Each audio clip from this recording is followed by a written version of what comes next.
We've received a distress call from the USS Kobayashi Maru. The ship is taking fire and it's stranded. Starfleet Command has ordered us to go rescue them. Starfleet Command has ordered us to go rescue them... Captain. 2 Klingon ships has entered the neutral zone and they're locking weapons on us. That's okay. That's okay? Yeah, don't worry about it. 3 more Klingon warbirds are decloaking and locking on our ship. I don't suppose that this is a problem either. They're firing, Captain. Alert sickbay to receive all of the wounded crew members from the damaged ship. And how do you expect to rescue them when we're surrounded by Klingons, Captain? Alert medical. Our ship is being hit. I understand. Should we, I don't know, fire back? No. Course not.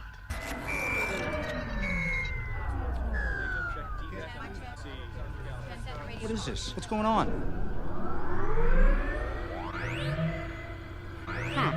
Armed photons prepare to fire on all enemy ships. Jim, their shields are still up. Are they? No, they're not. Fire on all enemy ships. 1 photon should do. Let's not waste ammunition. Target locked and acquired on all warbirds. Firing.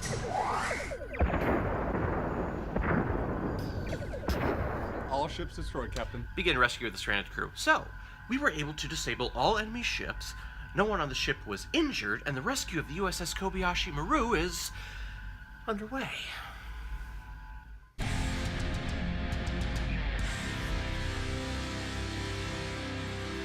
Star Trek, released in 2009 and is directed by JJ Abrams, who is a very busy man. He's behind such films like Mission Impossible 3, the sequel to this movie, Star Trek Into Darkness, Super 8, Star Wars Episode 7, The Force Awakens, and he's also signed on to direct Star Wars Episode 9.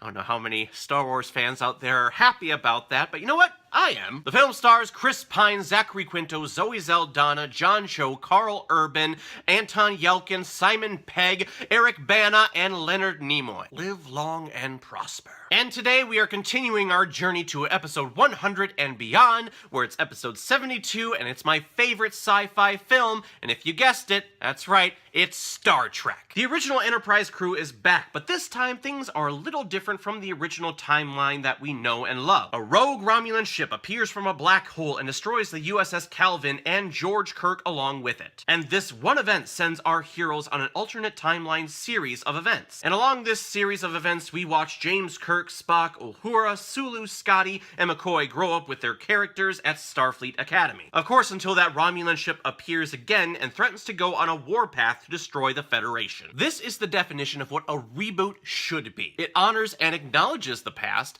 but it takes that mythology and makes it its own. And for the longest time, I had been saying that the 2 shows that desperately needed some kind of a reboot were Power Rangers and Star Trek. Star Trek around this time was just getting stale. We would see the same storylines produced on TV over and over and over and over again. And the last Star Trek movie that came out, Star Trek Nemesis, was not good at all, and then that TV show that was going on at the same time, Star Trek Enterprise, ended up being nothing really special, and it was canceled after 4 seasons. And then they announced that yes, we are going to be doing a new Star Trek film, but it's going to go back to the days of when Spock and Kirk were at Starfleet Academy. And when I heard that, part of me was like, I mean, yes, we're going back to the good old days of Kirk and Spock, but a prequel? Can't you learn from the other Star franchise to not go that route? But they were able to take this concept and turn it into something fresh and new, and it was a complete thrill ride from beginning to end. Kind of light spoilers from here on out if you haven't seen it, which you should. So like I said, they acknowledge that the shows and the movies that have come out before this do exist, but because this Romulan ship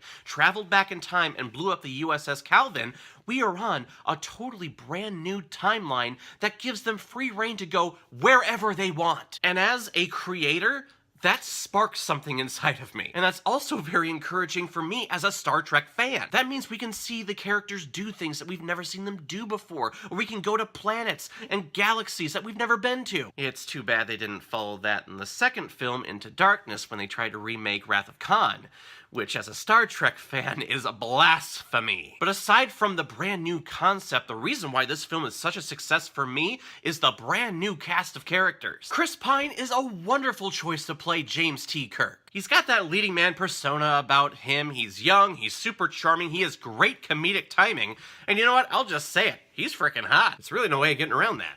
I mean, just thinking about it, he is the perfect choice to play that hot-headed, risk-taking captain of the USS Enterprise. And I also love the costume choice that they put into James Kirk in this film. As the movie unfolds, we find that as the characters kind of settle into their roles that they had during the original TV series, that they start wearing their colored uniforms. However, throughout the entire film, Kirk is dressed in just a standard black Starfleet outfit, showing us the audience that Kirk had the biggest impact from this Romulan ship coming back in time and affecting this entire timeline, and his future is really ambiguous at this point. We don't know where he's going to end up. Is he going to be the captain of the Enterprise? Is he going to be the first officer? Is he going to die in this film? We don't know. And that's something that I love to see as an audience member. And I appreciate that Chris Pine did not do an impersonation of William Shatner here. He has stated that during the process, he was really trying to encompass that William Shatner-esque character. But then he found that he was doing more of an impersonation as opposed to making the character his own. So he completely went away from it, and I totally commend him for that. Now, if you've seen this film, you probably know that Spock is also affected from this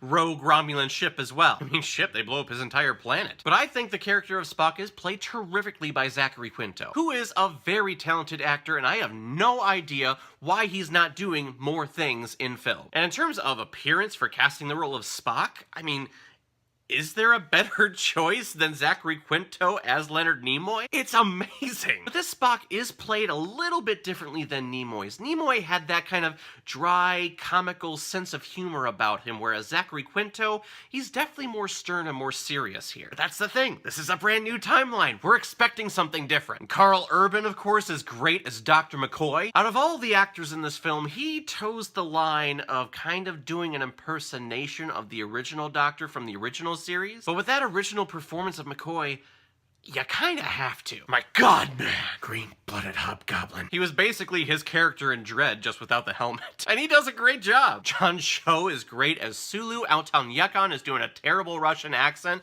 just like the original actor. Zoe Saldana is okay as Uhura. I kind of feel like she's just the damsel here in this situation. She doesn't really do anything other than to have a relationship with Spock or be something to be admired on from her male counterparts, which in this day and age, I would say that's kind of disappointing. I would say the only black spot on this film is the performance that Eric Bana gives here, because I don't know what the hell he's doing. And to my knowledge, no one had any idea what he was doing. He just kind of showed up on set one day and decided just out of the blue, yeah, I'm gonna do this weird accent that I have that's actually coming from nowhere. It happened! I saw it happen! Don't tell me it didn't happen! Okay, Eric.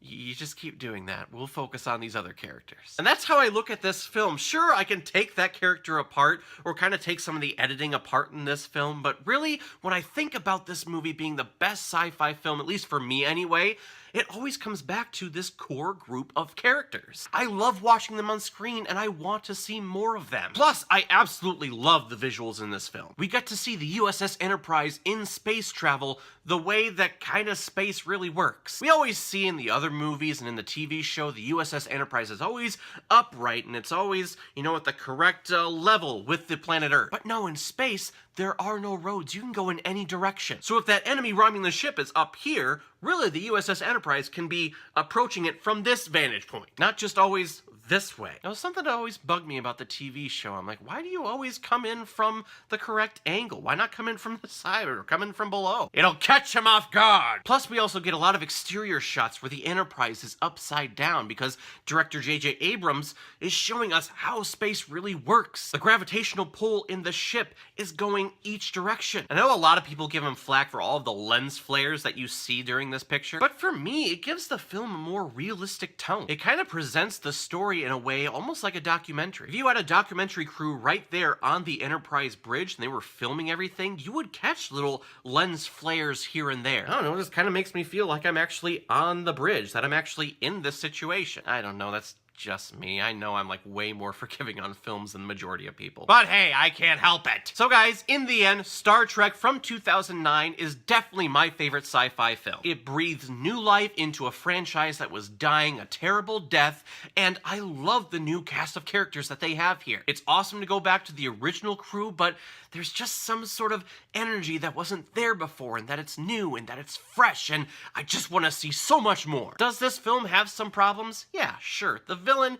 he kinda sucks. But you know what? I go along with it because of the great cast of crew. The visual effects are stunning, the makeup is absolutely beautiful. I think it actually won an Academy Award for Best Makeup and Hair Design. So if you've never ventured into the world of Star Trek, I definitely recommend. This is your entry point right here. Start watching it because of Star Trek 2009. So I'm gonna give Star Trek 5 out of 5 Blu-rays.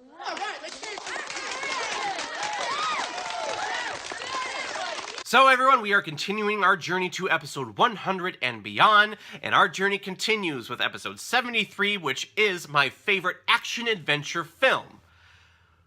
Wow, there's so many. Seriously, there are so many that I can pick up that go like, yep, I absolutely love this action-adventure. This is amazing. But you know, when I was first looking at this list, every single time that I thought action-adventure, this movie would be the first one to pop up in my mind. And I'm definitely not saying that it is the best action-adventure movie out there. It's just definitely my favorite. But of course, I'm not going to tell you that yet. You'll just have to tune in until next time. But until next time, here is your hint. Dad! Again, that's probably too obvious, but I don't care. We'll talk about it next time. So everyone, have you seen Star Trek? What did you think about it? Or if you've never seen it before and you stumbled across it because of this video, please comment below. Let me know what you thought about it. And when you're done commenting, please like and subscribe to my channel so you know the next time I post my next movie review. So everyone, I will see you next time with episode 73, which is my favorite action-adventure flick. So in the meantime, be well, be good to each other, and go watch a movie. Take care, guys.